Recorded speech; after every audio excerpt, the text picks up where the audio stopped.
This is Partners in Crime with Adam Croft and Robert Dawes. Bum, dum, dum. 118. And it don't seem a podcast too long. Episode 118. Did I mention that to my barber this morning? And he said, you do a podcast, Bob?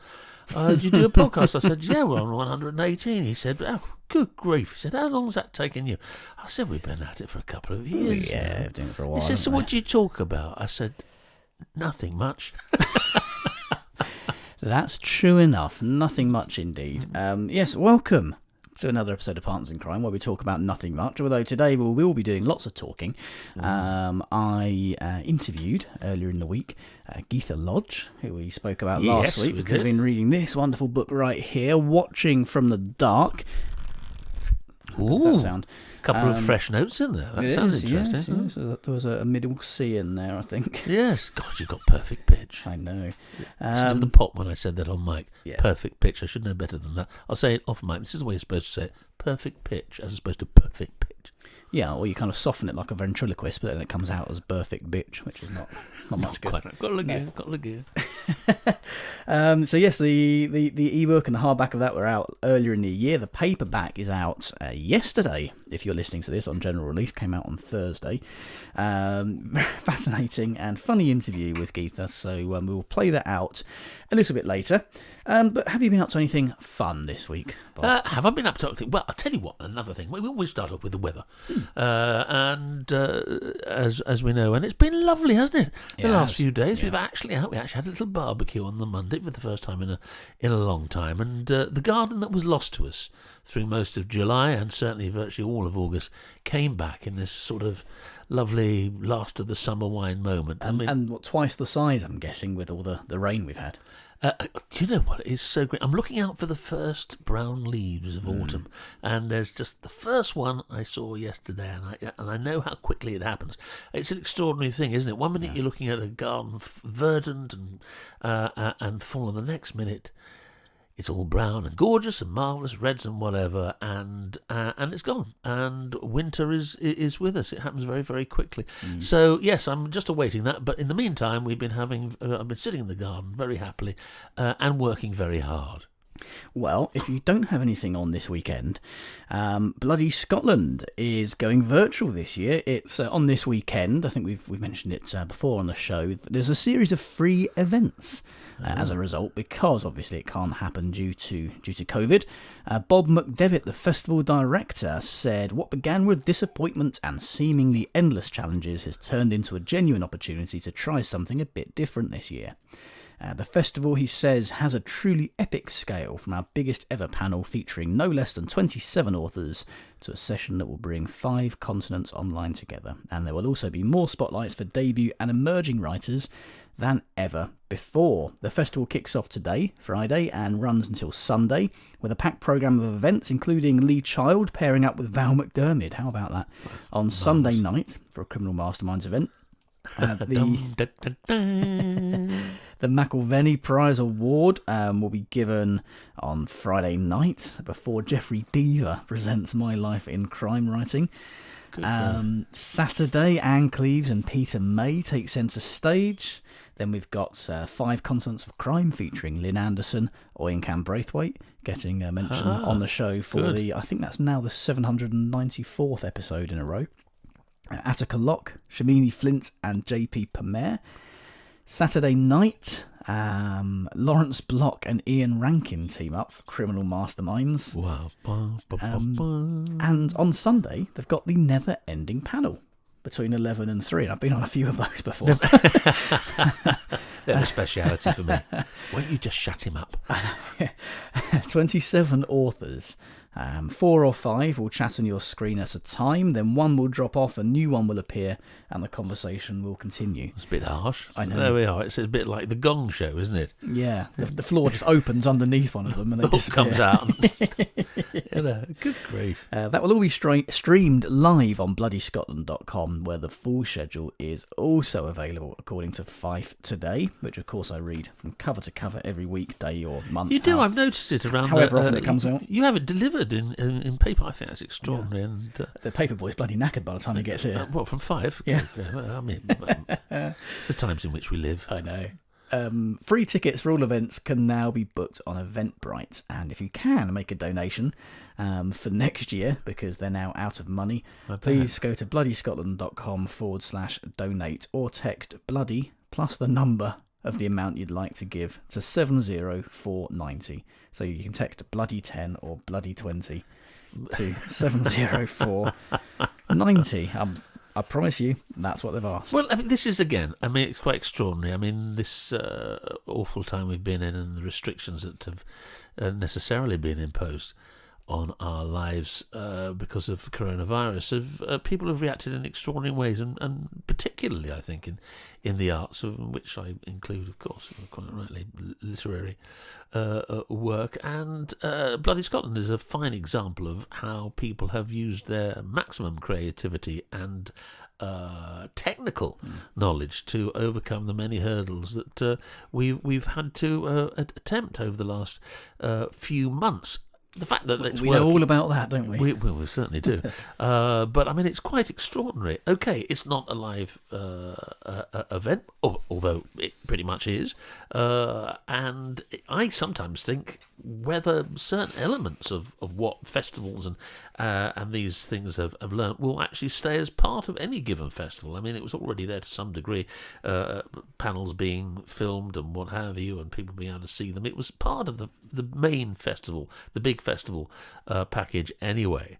I mean, there's nothing quite like seeing people live. No. You know, I mean, there's always that slight divorce when it comes to a Zoom recording or something like that. But I think it's, you take your hat off to everyone who's involved in all these different festivals and different parts. It's the same in theatre, it's the same in television and film. People have really sort of hunkered down and said, right, what can we do until we get back to some sort of normality? And of course, it's not normal by any means, and it won't be for some considerable time to come, but people have been extraordinary, I think, and very creative, and good luck to Bloody Scotland. It sounds like a great event, and I hope thousands upon thousands upon thousands of people tune in. You know, I'm isolating that little clip, so next time there's a referendance independent.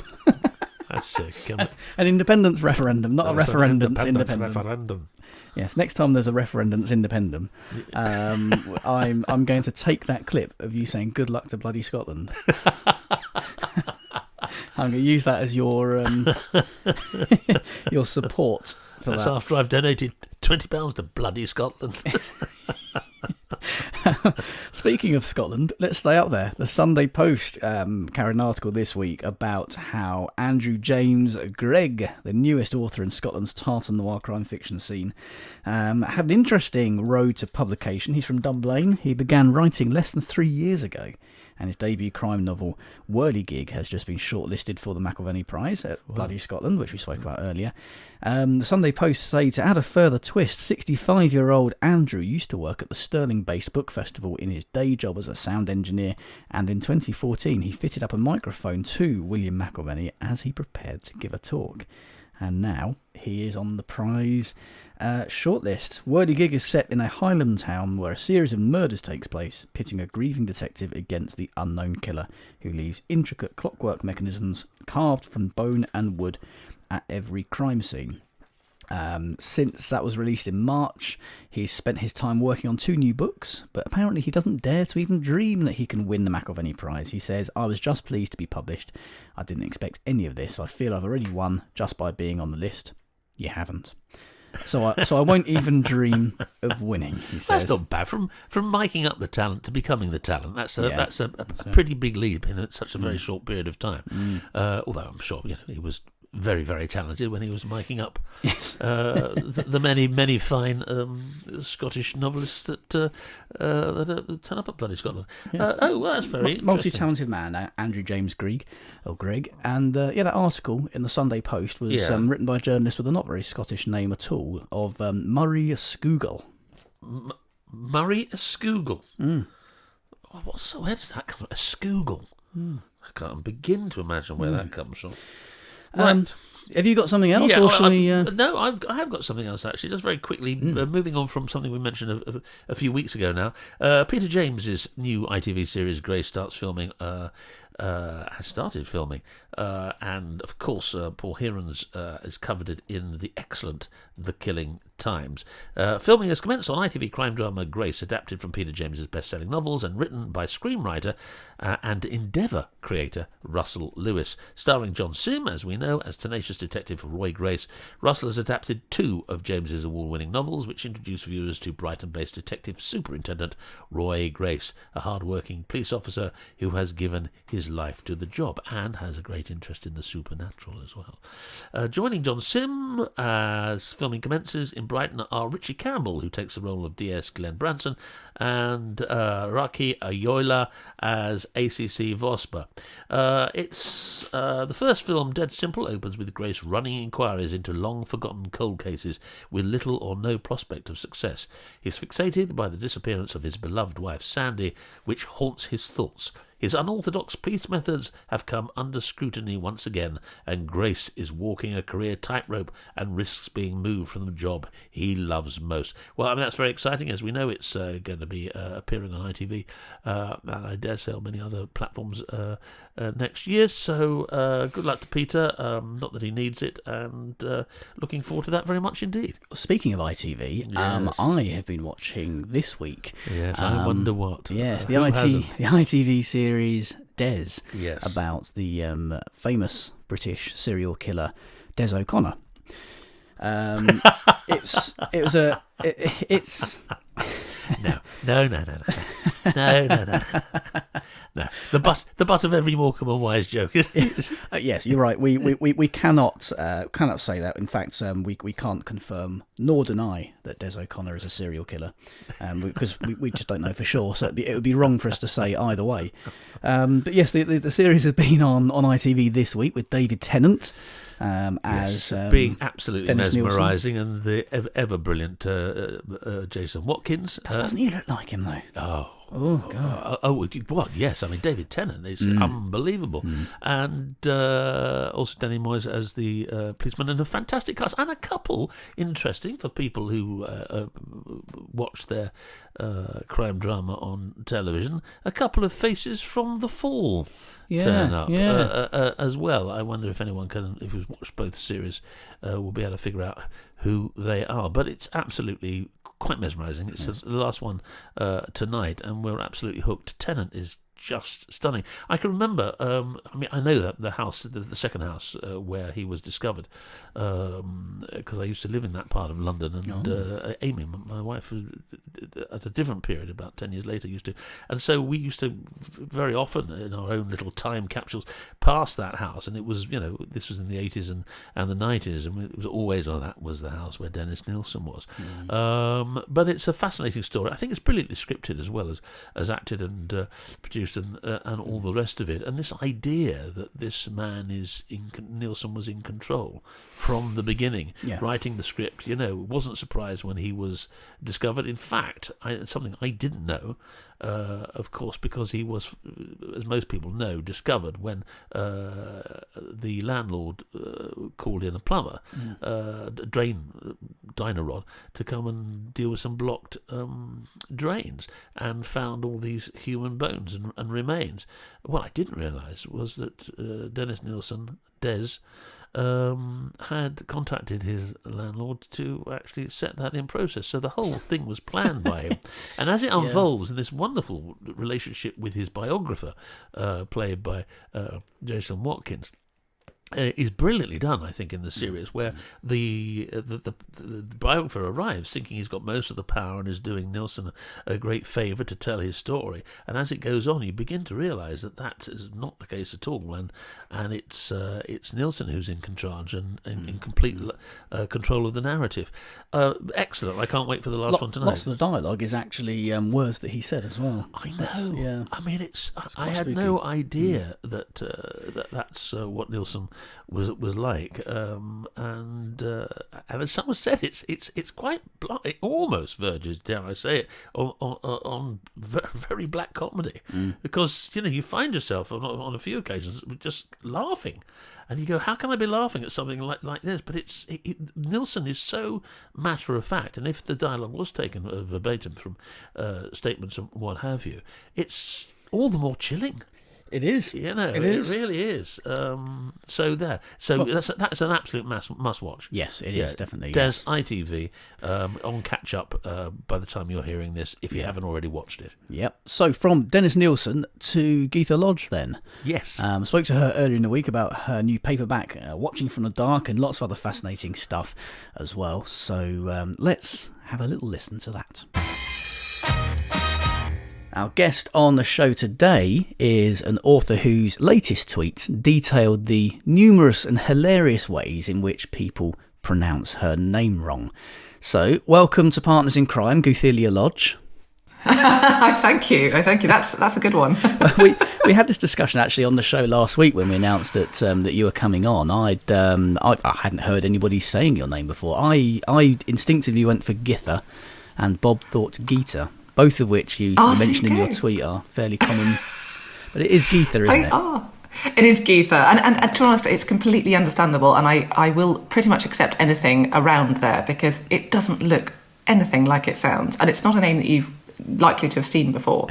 I mean, there's a Terry Pratchett, Nanny Og is called Geetha, but it's very rarely mentioned. Right. And it's not exactly like it looks like it sounds. Is that where it came from then?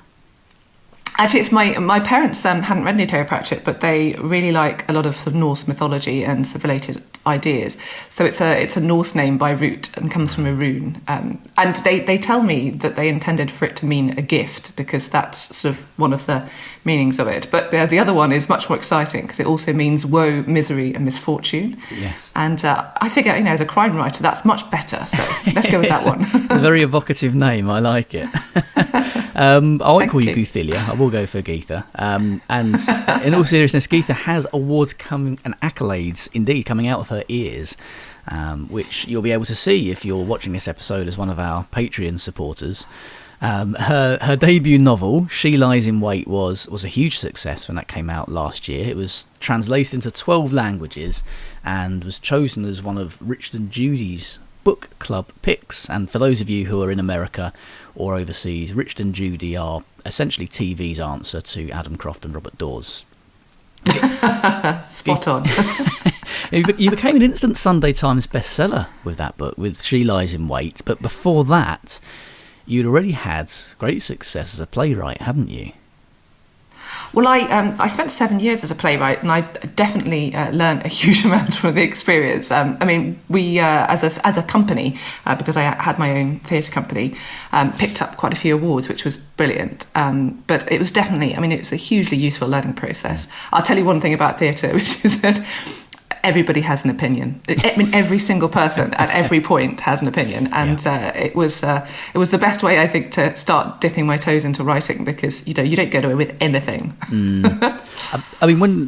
From a theatre background, having had success there, having made a name for yourself in that sphere, I guess I've got two questions, I suppose. Firstly, is there an element of pressure that came with that when your first book came out? And secondly, is there anything you're not good at? The second one we'll come to because it's a long list. But actually, I think the pressure was always a pressure that I'd sort of felt from being very young when I'd always wanted to be a novelist. That was always the aim. It was long before I went into theatre writing. I had written a novel when I was 14. It was absolutely terrible, and I'm quite glad that it never made it anywhere. But that was always my ambition. And then the theatre happened because I was doing a huge amount of acting and then a bit of directing, and I just suddenly thought, well, why don't I do a little bit of that? And then I loved it, and I absolutely loved to write for theatre. So it was never it was really secondary whilst I was doing it. But I always had this thing in the back of my mind where I wanted to be this novelist. And I think I had put quite a lot of pressure on myself to try and do that by a certain age, to do it sort of before I was 30, which didn't happen at all. So, it was aged 34, I think I got my contract. 35, the book came out. And I realised as I was sort of going that those kind of goal posts are really quite arbitrary. As long as you're doing something that you really love and keeping on going at it, so the pressure was I suppose a little bit different. And in terms of what I'm not good at, I mean, my God, the list is enormous. I mean, housework is a major one. Being able to find things that I've put somewhere. We have just moved house, so there's. I think you're let off of the not being able to find things, considering I tidied out a cupboard. Good. I tidied out a cupboard literally 4 days ago, and found a box full of stuff that I hadn't opened when I moved house 3 years ago. And some of the things were things we've been looking for the last 3 years as well. It's not just junk we didn't need. So I'm with you on that one. Great. Yeah. That's great. To be fair, I had a few of those. We've been in the flat for 2 years. So it's me and my now 9-year-old. And there was stuff which I was like, oh, right, yeah, we did pack this up when we moved last time. That's great. And most of it, of course, is now too small or the wrong sort of toy. So we have done seriously large runs to charity shops. In fact, it was all a bit difficult because I had to hire a car. Because I don't have a car anymore because I don't need one in general. So I just kept on and on hiring cars and extending the car hire because I found another box and another thing that needed sorting. So, I mean, the local charity shops are kind of drowning in my stuff now. Well, yes. I mean, I've got to do a tip run myself today after having tidied out cupboards and finding too much stuff. But yeah, well, we can go too far down that rabbit hole, I'm sure. The new book we're here to talk about, Watching from the Dark. The paperback is out this week. Yesterday, in fact, if you're listening to this on live release on Friday. I'm reading it right now. I'm absolutely hooked. I'm a little bit disconcerted at the moment that we are doing a Skype-ish kind of interview here. And I don't want you disappearing off and getting killed partway through this, but that literally happens. Well, I feel the same. Don't do that either. I've locked my door. It's okay. That's instinctive when you're doing an interview with a 3-year-old in the house. That is good. But the book kicks in right from the very first page with exactly that event happening. It keeps building, twisting and turning the whole way through. Where did the nugget of that idea come from? Was it having a similar kind of Skype conversation like this? I think it was, yes. I mean, I used to do quite a lot of Skypes at work. So I was working for a while, whilst I was working on She Lies in Wait, I was working in a big international translation firm. So I basically ran their copywriting department. And that meant lots of Skypes with other offices because even our offices were spread in 18 countries. And then that wasn't including all our clients. So we did spend a lot of time on Skype. And it's that thing, isn't it, where occasionally in a Skype conversation, it's not your bit. You don't really have to contribute. And you sit back and think about stuff. And one of the things I thought about was, what if someone came in and just what if someone got murdered and we were the only people who saw it and they didn't even know that we'd seen it? And so it went from that kind of group business Skype idea to a more kind of personal one where Aidan in the book is just trying to Skype his girlfriend. So she is alone in her flat, he's alone in his house, so he is the only one watching. And I just found the idea quite chilling and I thought quite interesting. So, and then it weirdly has become quite topical because now we're all Zooming all the time. And it was very strange that this is something that I planned and wrote, originally planned a couple of years ago, wrote last year, and now we're in this situation. It's far more it's far more concerning now. Yeah, it is. I love all those ideas that come from what ifs, and I know a lot of my ideas have come from that. You just in a completely innocuous situation, you think, what if the world just turned upside down right now by this happening? Which I think is exactly why the whole premise just grips me so much, and I'm partway through it at the moment. I'm not going to pretend I've read it all because I haven't, and I'm not one of those interviewers who does pretend I've read it all.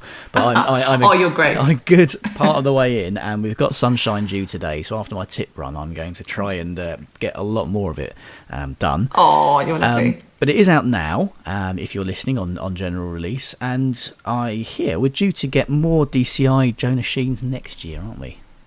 We are. So in February, book 3 comes out, which I'm also incredibly excited for. I'm in that sort of weird phase where I'm equally excited about the paperback of book 2 and the hardback of book 3 because the one's now and the other's imminent.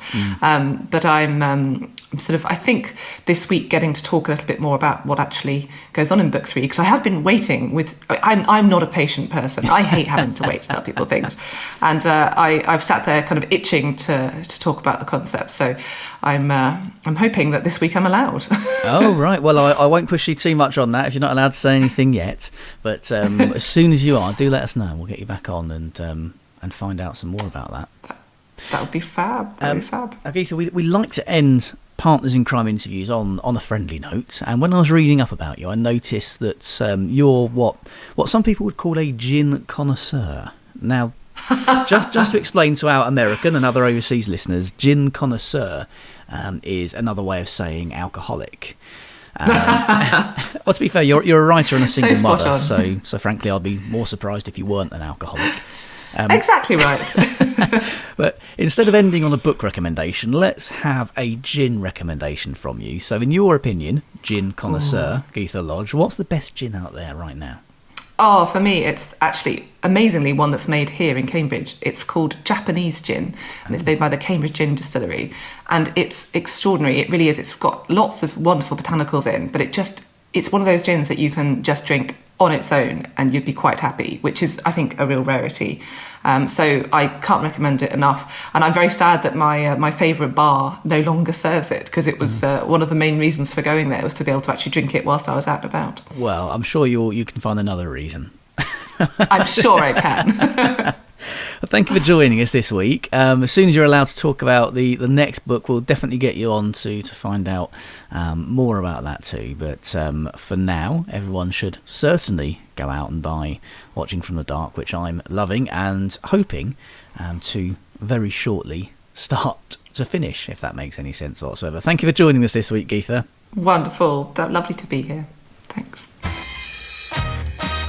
There we go. Yes. Interview with Guthelia Lodge. Which sounds absolutely wonderful, and the book sounds absolutely terrific too. It really is. I didn't actually get that time to read any more after speaking to her yesterday. That just didn't happen. Well, I'm going to start with the first one, I think. Yeah. And follow it through, because I'm a bit like that, aren't I? I like to just do things in order. But and she's an actor, director, company creator as well. And that reminded me that the only other Geetha I know, not being a Terry Pratchett reader, was a woman playwright, an Edwardian woman playwright, and Geetha will know this, I'm sure, called Geetha Sowerby, who in Edwardian times, when there were no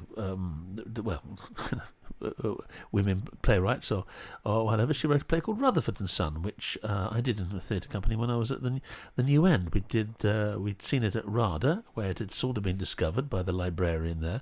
I thought it was a wonderful play, and we mounted it at the New End. It's subsequently been done up and down the country, and most recently with Roger Allen at the National Theatre this year, I think. And it's a superb play, but that's the only other Geetha I know. So Two Geetha playwrights. Absolutely. Who would have guessed? So, well, that's great. And it doesn't sound as if she needs much luck, because the books are, obviously, book writing is going incredibly well. So, she Seems won't be to be, having doesn't to tread the boards. Yeah. No, well, yeah. For the foreseeable future, unless, of courst, she wants to. Well, there are no boards to tread at the moment, are there? I think that's probably the...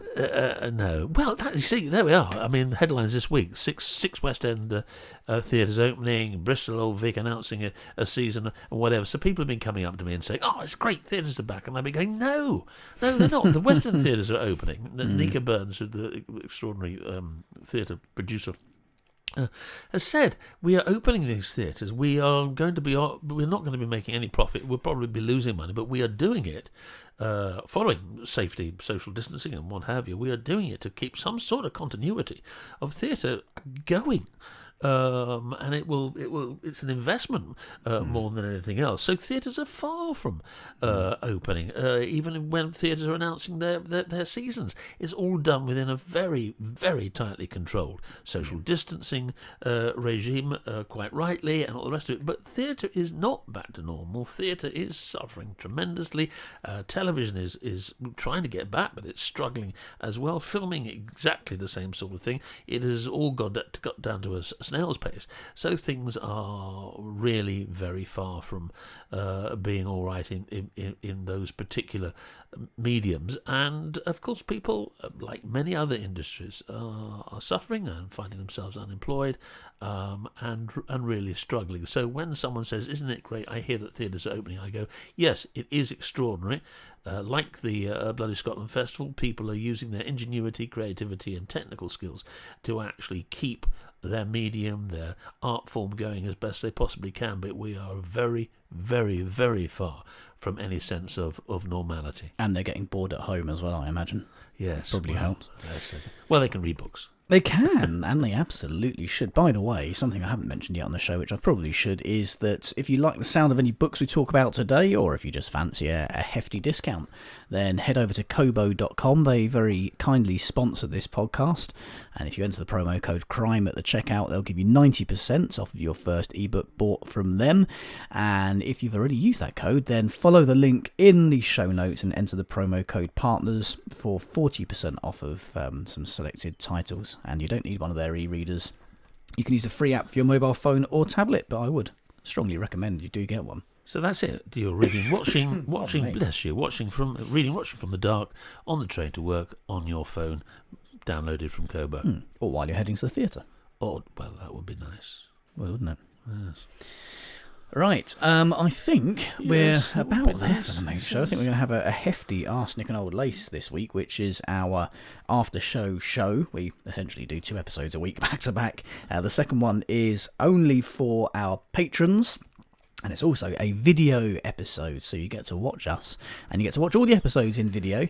If you are a patron of ours, head over to patreon.com/Partners in Crime podcast, or follow the link in the show notes. You can help support the show. You get early access to episodes. You get to watch us, which, frankly, isn't much of a benefit, but it's there anyway.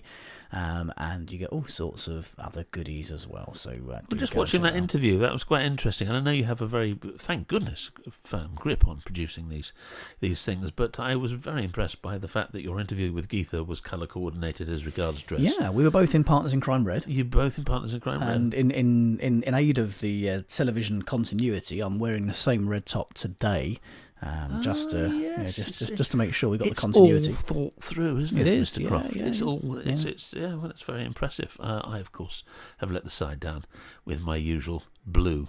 You've got the shorts again, though. I have got the shorts again. They've been wheeled out. Yeah, they've been wheeled out. Well, row. again, it comes down. We started with the weather. We're probably going to end with the weather. These are my naked legs, open to all the elements until the elements start to get a little cold and a little wet. And I think, quite frankly, that's enough for a Friday morning. Yes, I think that's probably true. My legs sort of should not take centre stage in any particular platform whatsoever. Finished? Yep.